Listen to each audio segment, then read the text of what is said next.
Two little graphics to help me with this thought process. It's morning, last day of the reading rush. Super excited. I'm going out today because I had plans to hang out with my friend, but those fell through. So now I'm just going to go run errands, get some morning coffee. Hi, I'm back. I just got, is there anywhere to prop this up? There's literally not, like, wow, okay. This isn't ideal, especially because I'm sure it's gonna keep tilting, but we're just gonna go with it. So, I just stopped at Winans. It's a coffee and chocolate shop. I don't know, I know it's a chain because we have several in the area, but I don't know if it's like a national chain or if it's like just an Ohio thing, but, I went there just now and I got, I'm gonna do a taste test for you because I've never had this before. So I got an iced chai, which I always get because it's delicious. I love iced chais from Winans. But I also got, I saw this on the menu. It's called a refresher. You know how like Starbucks has those refreshers? It's watermelon cucumber mint. And I know that sounds weird, but I get it at First Watch. And I really love it there, so I was like, let's try it here, see if it's as good. Okay, I'm gonna try, ready?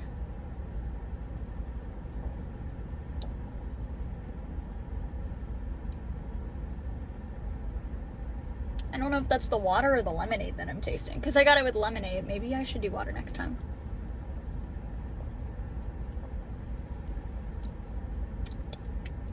It's pretty good. It's definitely sweeter than the one at First Watch. Like it's a lot more watermelon.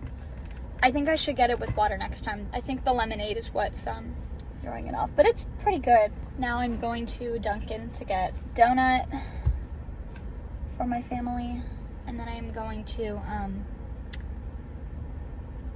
McDonald's to get the iced tea. So still got some driving to do. Sometimes when I'm driving I listen to audiobooks, but recently, whenever I drive like somewhere in the morning, I've been listening to podcasts, specifically this podcast called Lore, written in like red. It's not a book, it's not read by him. I don't know. By Aaron Mahnke. Wow, oh my god. I'm like so out of it this morning. Lore by Aaron Mahnke. Just in case anyone was curious as to what I'm doing. It's a really good podcast, especially if you like horror books. I think you would like the podcast because it's all about spooky folklore, has some ghost stories, has some weird, creepy stuff that's happened in the past. It's all historical in a way, but check it out. Bro, this has such a specific taste. Oh my god, this tastes exactly like green Jolly Ranchers. It just occurred to me. I was like, why does this taste familiar? Exactly like green Jolly Ranchers. I mean, I haven't had one of those in like 2 years, but my point still stands. Yeah, oh my god. Oh my god. I think it's because the green are watermelon flavored. They might be apple, but now that I'm thinking about it, I think the green ones might be watermelon flavored, in which case that would make sense. I just finished The Feather Thief, and I love how Kirk Wallace Johnson does not take crap from anyone. These guys are like, oh, I don't remember how many skins he gave me to sell, or like, oh, I don't remember if I got the money or if he got the money, or like, oh, well, you just sort of start like developing the symptoms because they tell you have Asperger's. And he's like, no, like, don't you think you would know that? Don't you think you would know if you got the money or if he got the money? Don't you think you would remember a number, like how many skins he gave you? I love how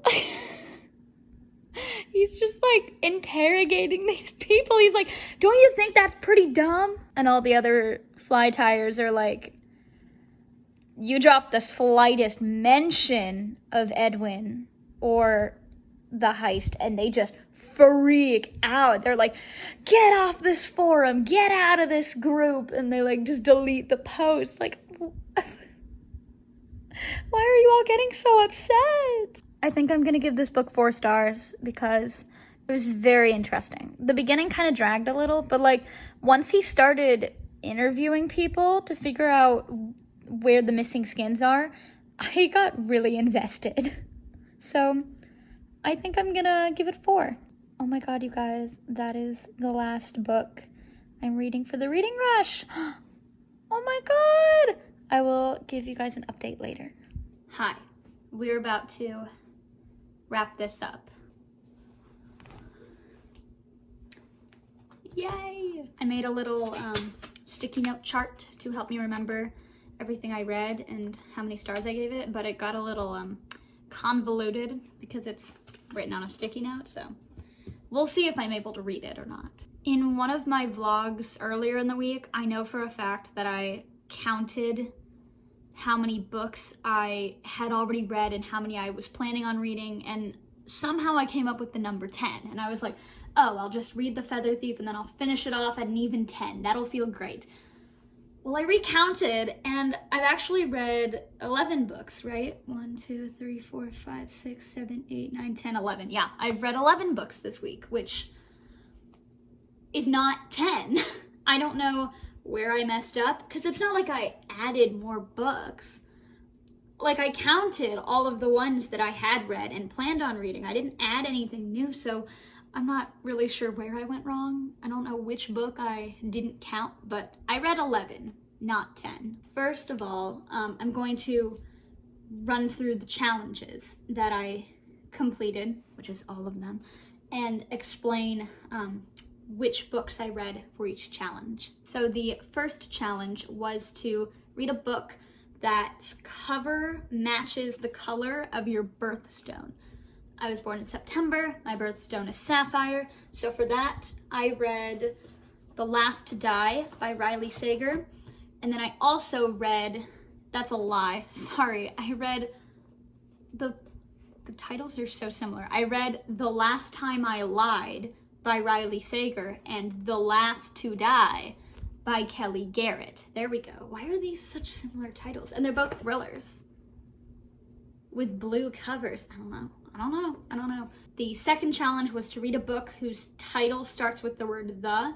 So for this, I read The Truants by Kate Weinberg and The Feather Thief by Kirk Wallace Johnson. I'm no longer sure if I'm getting the order right, but the third challenge, I think, was to read the first book you touched. And for this, I read Two Fish by...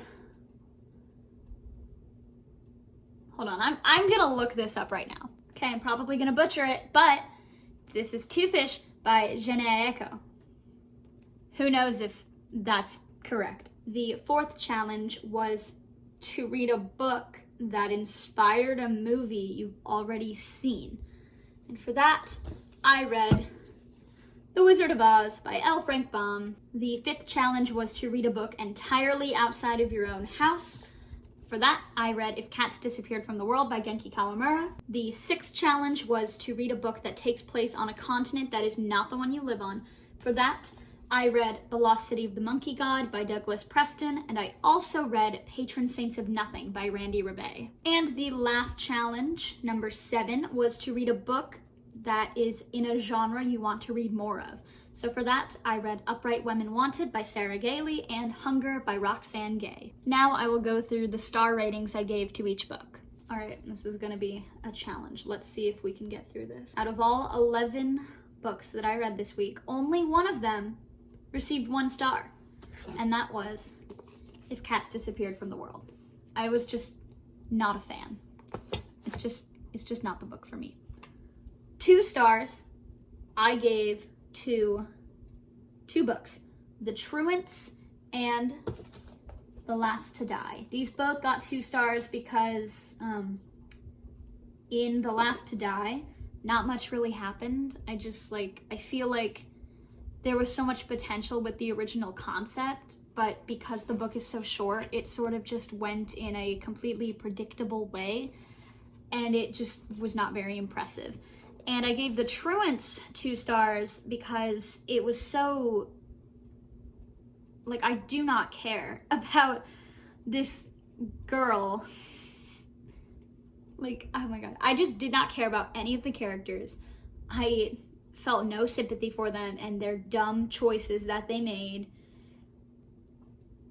2 stars. 2 stars. I only gave one book 3 stars, and it was The Lost City of the Monkey God, because even though the book was very informative and the portion when they actually went on their expedition into the jungle was sort of exciting, overall, this felt like I was listening to, especially because I listened to the audiobook, it felt like I was listening to a 10-episode podcast all in one sitting. Like, you could totally break this down and make it into separate episodes and have a full-fledged podcast just from this book. Like, there's so much information in here. And it also changes topics very quickly because the beginning has background information and historical stuff. And then there's the part where they are mapping out the terrain. And then the next episode could be when they actually explore the jungle.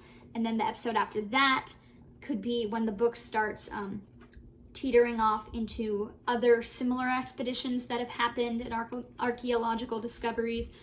And then you could have some episodes at the end about leishmaniasis and other various jungle diseases that people contract and how dangerous they are.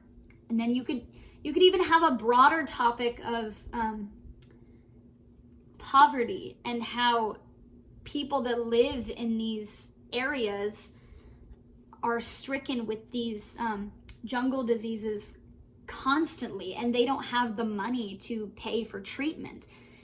I think this would be a great podcast, and I would probably have liked to listen to that on separate days than I liked listening to this all in one day. So 3 stars.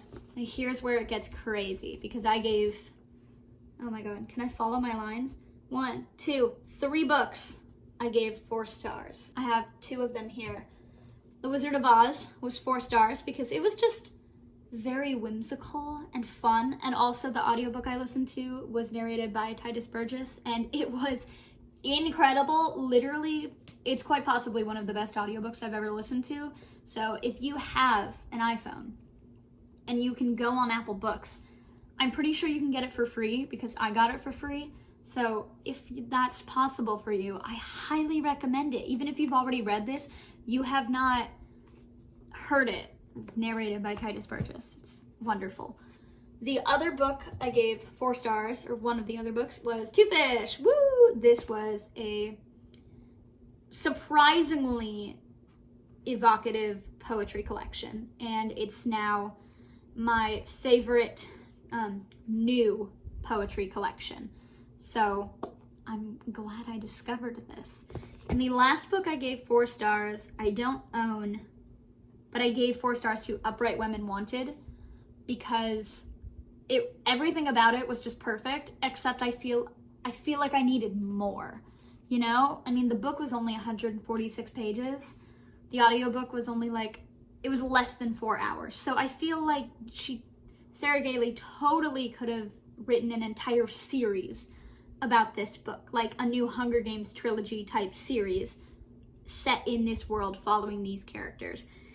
And I know, I can't really hold that against her or fault her for making the book short, but I feel like there was so much more opportunity that's just sitting there. So much untapped potential for that world. So that's why it was 4 stars for me. I also gave 4 stars to The Feather Thief because, sort of in the same vein as The Lost City of the Monkey God, it was exciting, and it had a lot of background information. I learned way too much about salmon fly fishing and fly tying and birds of paradise, but it was actually way more interesting than this. I don't really know why.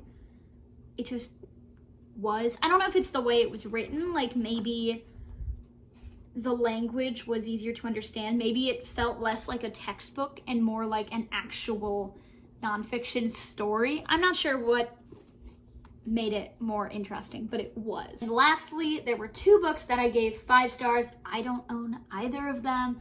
And that was Patron Saints of Nothing and Hunger.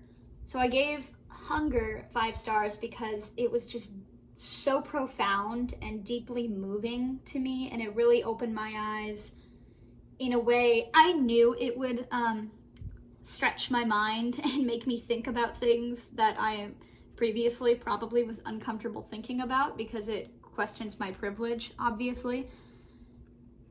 Like, I knew that would happen, but I don't think I was quite prepared for how specifically it happened. I don't know if that makes any sense, but it's such a great book, and I recommend it for you if you are, if you think that you are able to read it, because it is a very intense book in some ways. But if you think you would be able to read it, I highly recommend it because it's fantastic.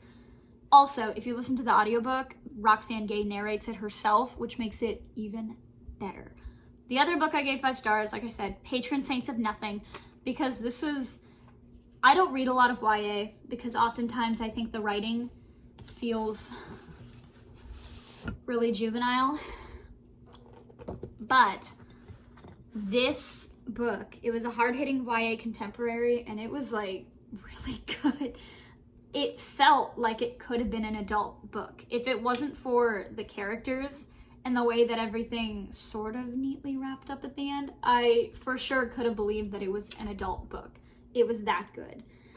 It really makes you, obviously, I am not from the Philippines. I have friends whose parents are from the Philippines, but like they never talk about any of this. I don't know if they ever think about any of the stuff that this book covered, but it really opened my eyes to something that I've never thought about before. And I love when books do that. So that was 5 stars for me. That wasn't too bad, you know? I mean, it's pretty confusing, but I got it. I figured it out. I also used abbreviations for everything, so that made it even more of a struggle, but it's okay. We got through it. We got through it. If we are going to rank them, which I didn't think about doing until right now, we're gonna do worst to best. Ready? Okay, one take. Let's try it. Least favorite. This is not Two Fish. Oh my god, sorry. I was looking at the first book I wrote on my list. Least favorite, If Cats Disappeared from the World. Next least favorite, The Last to Die. After that, The Truants. After that, The Lost City of the Monkey God. After that, The Wizard of Oz. After that, Two Fish. Next, Upright Women Wanted. And then, oh, which did I like better? Then Hunger, and then my favorite was probably Patron Saints of Nothing. It was just such a great book. Like, I'm telling you guys, please read it. It was so good. So that's sort of a fun little update. Oh, I should count how many pages I read. Oh my god, but that takes so much time. Do I want to count how many pages I read? I don't know. Should I? Should I do it? Is there how many physical books I read? I'll do that statistic. That's easier right now. Of the 11 books I read, 5 of them were physical copies, which is great. Like, I already owned these. I did not buy any of these in order to film this video or these vlogs, you know? I did not buy any of these specifically for the reading rush. I already owned them. And I own so many books that I haven't read, and I just keep borrowing stuff from the library. So this makes me happy because I need to be reading more books that I already own. That's my mission. That's my goal.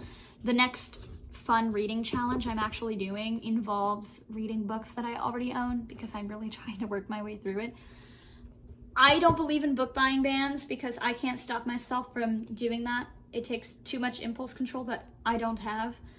But I have told myself I am not going to buy any more books until I have read at least 50% of the books on my shelf, because right now I think I'm sitting at like 20 something percent. Like it's bad. So I will not buy any new books until I reach at least 50% read. I'm going to go count how many pages I've read and add them all up in a calculator, so I will be right back with that information. I'm back. I've counted. Fun fact, I read 2,943 pages during this week.